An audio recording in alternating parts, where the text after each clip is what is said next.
관세 협상 최종 시한이 이틀 앞으로 다가온 가운데 정치권도 협상 상황에 촉각을 곤두세우고 있습니다. 네, 국회 취재기자 연결해 분위기 알아보겠습니다. 홍서연 기자. 네, 국회입니다. 민주당은 관세 협상을 이끌고 있는 정부를 뒷받침하는 데 전력을 다하고 있습니다. 민주당 농해수위 의원들은 오늘 미국 대사관을 찾아 농산물 시장을 추가로 개방하라는 미국 측 압박에 강하게 항의했는데요. 쌀과 30개월령 이상 소고기 수입 요구에 대해 동맹국에 국민의 밥그릇까지 내놓으라는 압박은 결코 정당화될 수 없다고 규탄했습니다. 기자회견 발언 듣고 오시겠습니다.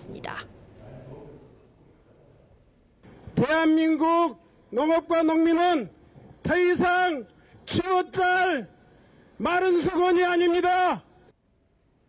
이러한 강한 반발은 미국 측의 압박에 대한 협상력을 끌어올리기 위한 포석으로 풀이됩니다. 국민의힘에서도 정부의 협상으로 국익을 지킬 수 있어야 한다는 데에 한 목소리를 내고 있는데요.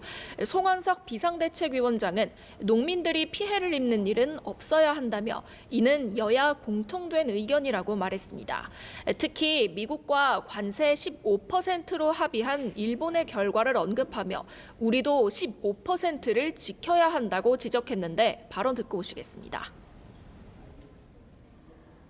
우리도 15%를 지키지 못한다면 그 협상이 굉장히 잘못된 협상 결과라고 국민들께서 받아들일 가능성이 많습니다. 한편 민주당은 노란봉투법과 방송 3법 등 이른바 개혁 법안을 다음 달 4일 본회의에서 처리하겠다는 방침인데요. 국민의힘은 여당이 입법 폭주를 하고 있다고 반발하며 필리버스터에 나서기로 했습니다. 송원석 비상대책위원장은 쟁점 법안 하나하나에 대해 무제한 토론을 이어갈 거라고 예고했습니다. 이에 대해 민주당 박상혁 수석 대변인은 필리버스터로 처리되지 못한 법안들은 8월 국회에서 처리하겠다고 의원들에게 공지한 걸로 전해졌습니다.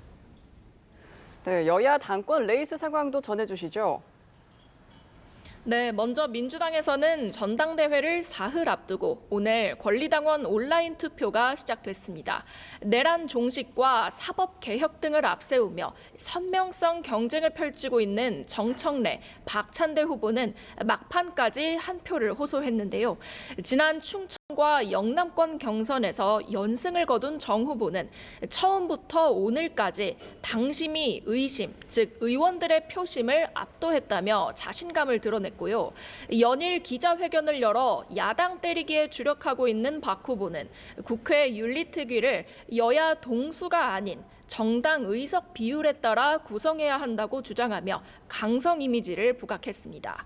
호남과 수도권, 강원, 제주 등 권역별 표심이 한꺼번에 풀리는 이번 원샷 경선에서 누가 최종적으로 웃을지 주목됩니다. 국민의힘도 오늘 전당대회 후보자 등록을 시작으로 당권 레이스에 막을 올렸습니다. 차기 당대표 출마를 선언한 후보는 지금까지 김문수 전 고용노동부 장관, 안철수, 장동혁, 조경태, 주진우 의원, 양향자, 장성민 전 의원 등 총 7명입니다.